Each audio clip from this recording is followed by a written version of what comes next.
All right, welcome back to Getting Sober again, and today we're going to talk about anxiety. You know it, I know it, let's talk about it. Anxiety is one of those things that it's probably one of the main things that makes us want to drink, right? We feel some sort of anxiety and some sort of stress, and we just want that stress and anxiety to go away. We don't want to feel it. And what we're saying, if we dissect that, when we don't want to feel it, what we're really saying is we don't want to deal with it. Alcohol ends up being a very useful crutch for just saying, never mind.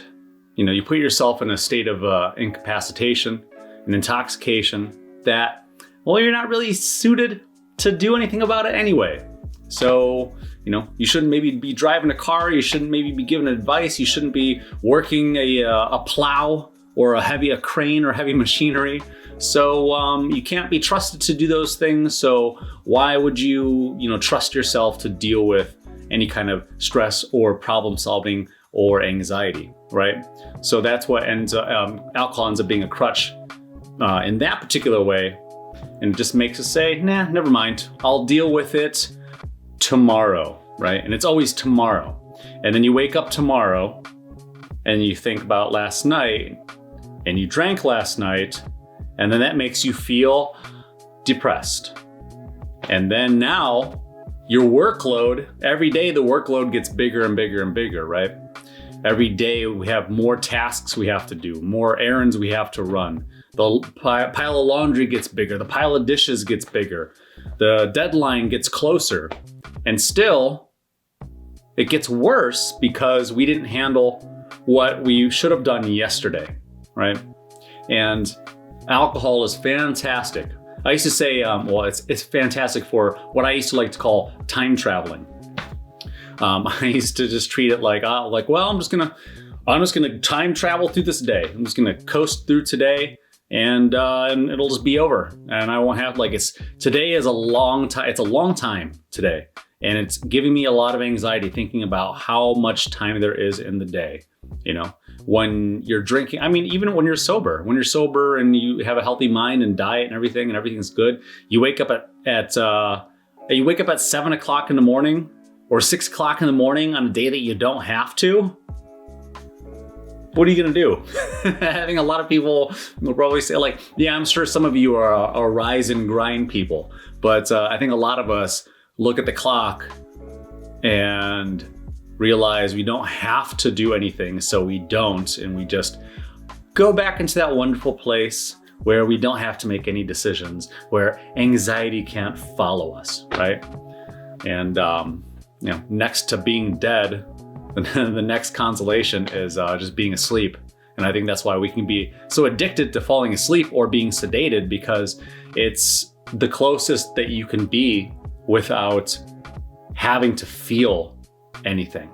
And that's kind of dangerous. And that ends up being another reason why we use alcohol as a crutch, because I just don't feel like it. I don't really feel like doing that work. I don't really feel like reading that book about starting my small business. I don't really feel like doing everybody's laundry in the house right now. Or maybe it'll make you feel a little bit better about doing it, which is really only good for about that long, right? So with regards to anxiety, you're gonna have more feelings when you're sober. So what we became masterful at is when we didn't know what to do about a feeling. I'm gonna rattle off some emotions, and then let's see if you drank or wanted to drink during any of these feelings. When you were stressed, when you felt anxiety, when you were sad, when you were happy, when you were celebrating, on and on and on and on. There's every possible combination of feelings became a reason to drink, right? Your boss stressed you out, time to drink. You had a hard day at work. After work, let's grab a drink before I get home. I'll have a drink, then I'll go home, and then I'll just unwind, and I'll be at home, and I'll be a better parent because of it, or I'll be a better spouse because of it, or like maybe it'll put me in the mood. Whatever the crutch is. Like there's so many different crutches. Before giving a speech or presentation, you might want to have a drink, or like in between the workday, you might want to go have a drink. We have all these anxieties, but what we didn't do is we didn't figure out a way to deal with the anxiety. You're still going to have anxiety, right? If you had a bad experience, let's say you were going to do something that you'd never done before. It's natural to feel nervous. And you might be of the opinion that being nervous and anxiety are the same things. I think they're similar, but I don't think that they're the same. So you could say like, well, I feel nervous all the time. Well, you could always say like you feel anxiety all the time. And then finding the root of that problem is what we need to work on, right? So like, let's say, for example, a lot of people say like, I don't like big crowds, right? So if that's just what you say all the time in response to a big crowd, that's just always going to be the wall that you put up in front of you. And that's always just going to be the go-to excuse, because we've done so much living in life that we forgot why we put that wall and we put that defense up. So we depend on just saying, I don't like big crowds. But if we trace back why we don't like big crowds, why big crowds give us anxiety, you might say like, well, maybe it was because a big concert let out. And because a big concert let out, when you were a teenager, you almost hit somebody's car, or somebody bumped your car, scratched your car, or something. It puts you in a stressful situation. And because of that, you've associated big crowds with crowded parking lots. Or because when you were a kid, you went to a giant water park and a friend or you're like a cousin or whatever pulled your swimming shorts down and you were highly embarrassed in front of a big crowd. So then it became like, oh, I don't like big crowds. And like we start to attach these negative feelings to different instances. And then when we're reminded of those instances, we experience anxiety, right? Family gatherings, you might say like, oh man, it gives me a lot of anxiety thinking about seeing my family for the holidays. Well, seeing your family for the holidays, the act itself it doesn't mean that you have to have anxiety. It doesn't mean that it has to make you nervous. It doesn't make everybody nervous. Some people love it. And you would probably think like, well, the people that love it probably have a really good relationship with their family. And that might be so. I think a lot of us, the general population, everybody's just so vastly different, right? You probably know that when you go home, unless everybody in your household is, say, liberal, or if everybody in the house is conservative and you're also conservative, chances are somebody's going to there's going to be a black sheep type of person. If everybody's conservative, there's going to be somebody or a couple people that are liberal, and then there's going to be a big argument, or it's going to be vice versa. There's going to be a couple, the crazy conservative uncle shows up in a house full of mostly liberal folks, family members, and then it becomes this drama. It's drama and it's argument, and nobody's listening to each other, and then they're louder, and then they get louder, and then they get louder, and then plates start flying, I'm never gonna come back, you're not my family, and it just keeps, and that's the anxiety part of it. It's not the family gathering, it's my family gathering. It's my crazy Uncle Eddie that I can't deal with. Like, he gives me anxiety. It's that person, and then you think like, oh, well, I have had good times with my family, but when Uncle Eddie shows up, oh, that's what gives me anxiety, is Uncle Eddie's aggressive nature. That's what gives me anxiety. And is that something reasonable? Yeah, that's something reasonable. Does it mean like, well, I'll be a little ridiculous. I need to stick a needle in my arm to deal with Uncle Eddie. Like, that sounds ridiculous, right? Because like I hope that we're just talking about alcohol, but what if that wasn't your crutch? What if you had to go to an upper or an opiate or something else to make you cope with and stand a situation that just causes you high stress? And that's not unlike any situation. Like if your job was high stress, war, or if it was, there's conflict, there's pain, there's things are blowing up or things are loud, and that's stressful. You may need better coping tools other than somebody saying like, pick yourself up by your bootstraps, or like what's the matter with you? Get your head back into it. Like snap out of it. Like that is just somebody yelling, snap out of it doesn't snap you out of it. It kind of puts you right back in it, and then that causes more problems. PTSD. Like if you like let's say if you were in prostitution and that was your life, and you're just like, well, the things just aren't great, the people that I have to deal with, my clientele, they're not great. I'm always in fear of my life and my safety. That causes stress. The person that I work for causes stress, and I'm causing a lot of stress. So I need to resolve that stress, and I need to relieve the stress that I have and relieve the anxiety I have about having to put myself back in that position. So when we go back and we find out what the root of the problem is, we can then make a better decision. It's kind of just like thinking about it like rewinding life a little bit. Let's just rewind and figure out like, where did this start to unravel in the day? You might see like, every time I think about going to work, it gives me anxiety. It's like, well, what about work gives you anxiety? If it's just the whole job, if it's the person, I don't know what your job is. If it's the person in the next cubicle, if they're an asshole all the time, they're always like throwing stuff over the wall, or like they're eating half your sandwich, or there's like a bully. There's somebody that's always just blowing up the bathroom, and it always happens right before you use the bathroom, and then it's like already like in your boss, and then this new policy, and rewind it a little bit. Figure out like going to work itself, doing a job doesn't mean anxiety, but the circumstances of your job may cause some anxiety. Even some of it's in your control and some of it's out of your control.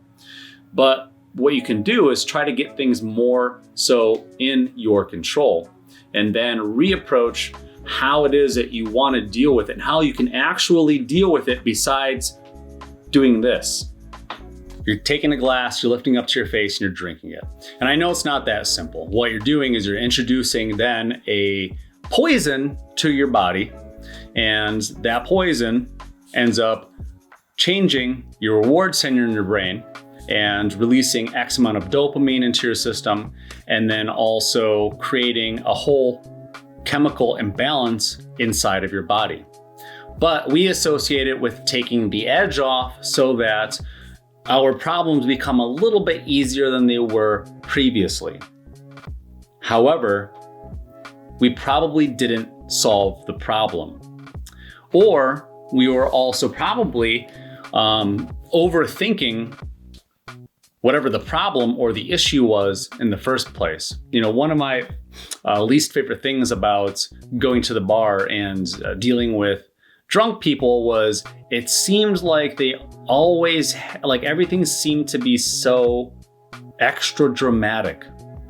And it would be like nothing. They'd be talking about nothing, just a day. Just somebody did something and somebody said something and he said, she said, and it was just, what did you do to make the situation better? And then in my head, I just imagined a person and another person in a fire pit, and they were both holding gasoline, and they just kept throwing gasoline at it. And that's kind of like what alcohol ends up being in a situation where you're trying to problem solve. Especially when you have like two people that are dealing with anxiety, and two people that are dealing with depression, and two people that are dealing with repressed thoughts and anger and past trauma, and then they're dealing with alcohol.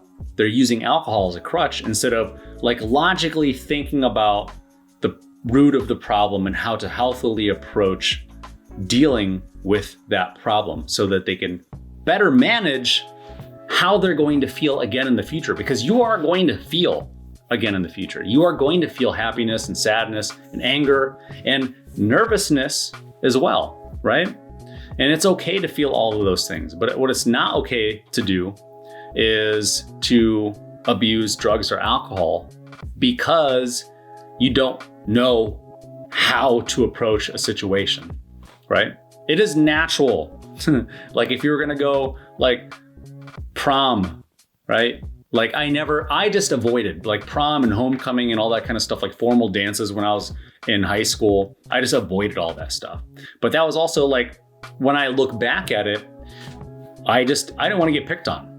Like when I grew up, like not everybody looks like me where I grew up or like where I live. I was almost always the only Asian kid. So that meant like I was an easy target to get picked on all the time. And then because my parents loved me so much, I had a lot of snacks, and so that became my comfort. I was just snacking all the time. I would stay home and I would play video games and I would snack. And I just like I gained some weight, right? So now not only was I the only Asian kid, but I was an overweight Asian kid, and so like a lot of my anxieties moving forward is like I can pinpoint and I can look back at, oh, like, okay, is my thinking unreasonable? Yes. I am not a child anymore going into a room full of other children or immature children. Now it's possible that I may be entering a situation with immature adults and under and ill-equipped adults. That's possible. And that could give you anxiety, right? But when we know what's happening, is a little bit easier to deal with. It's a little bit easier to manage how we feel and how we approach all of those situations. It's okay to get nervous before giving a big presentation. That's a natural feeling. It's natural to get butterflies about something that you're happy about or something that you just have no idea what the outcome is, right? So when we think about the past, we get depressed because it's something that it's already happened. We can't change it if we're talking about something negative. And then when we experience anxiety, we're thinking about something that probably hasn't happened yet. But what I want to point out to you that anxiety is, in my belief, I believe that anxiety is a call to action.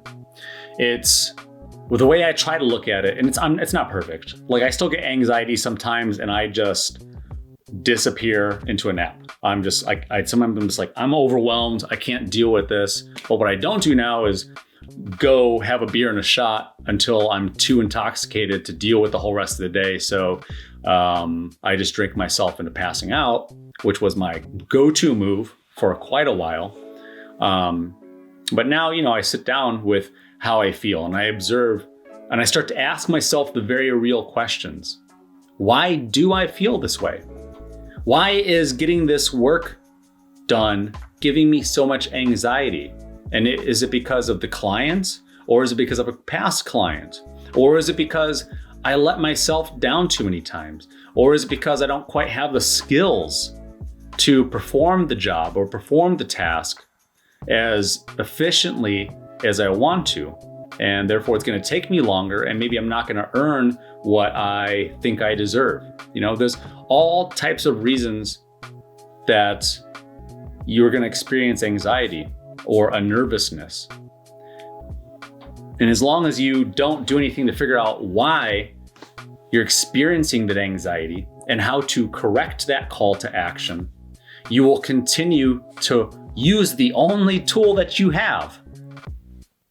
That's alcohol or a drug of some sort, right? So it's kind of like, if the world looks like a nail, then, or if everything, what is the saying? If you have a hammer, everything looks like a nail, right? If that's the only tool you have, we're all guilty of it. Using the wrong tool for the wrong job. Now I remember like I've used a pair of pliers to bang a nail into the wall. Like I've done it, you've probably done it, unless you grew up with a whole bunch of tools. And that's just a very literal examples. Like either you grew up in a house that actually literally had tools, and you had parents that actually knew how to use those tools, hammers, saws, pliers, etc. Or you didn't, or you just didn't have the tool. You just knew that I have a clock and I want the clock to go onto the wall, and all we have is tape. So, you end up, that's not going to work, or it's going to look really silly, or you're going to waste a lot of tape. You're going to waste a lot of the wrong resource, right? Or you think, well, maybe I could just put my dresser against that wall and then I can put my clock on top of the dresser. And so you come up with a different solution, which, I guess that works. And then you can take pride in the decision that you made. But, at the time that you are ready to move forward in your life, at the time when you are ready to start asking those slightly more difficult questions that are going to bring up some feelings, that's the time that your sobriety and your attempts to get sober are really going to take hold and take effect. Because that will be your signal to yourself that like you're really trying to take this seriously. And you're really going to start asking the questions about, how do I approach a big crowd? What is causing me trauma here? Why am I afraid of getting into another relationship? Do relationships give me anxiety, or do a couple of my really bad relationships in the past give me anxiety about what I think a relationship could be in the future, right? Am I going to be the same person going into a new relationship as I was in an old relationship where I maybe feel like I was taken advantage of, or maybe where I felt like I was out of control with my drinking and I was just a shitty person to my partner? So we got to really start asking the questions. And when we start asking the bigger, harder questions, we'll get bigger and better answers. And, they say that life is, how do they say it? The quality of your life is directly affected by the quality of the questions that you ask, right? So try asking bigger, better, and deeper questions, and be truthful. Be more truthful with yourself, and you'll get to the root of your anxieties, and you'll start to develop better tools instead of just hammering it. You'll start to figure out more nuanced approaches and more delicate, finessed approaches on how to be a better partner, or be a better family member, or to exist in crowds, or maybe just, crowds just aren't my thing. I don't know. Maybe I like the thing. Like maybe I just like playing pool. Like I like playing pool. I don't necessarily like going to the bar, but there's people show up at a bar, and so I got to play. And sometimes I'm just playing drunk people, and then that's not fun, So it's like, well, maybe I stop going to a bar, but it's like, I don't know. There's not just a pool hall where I live.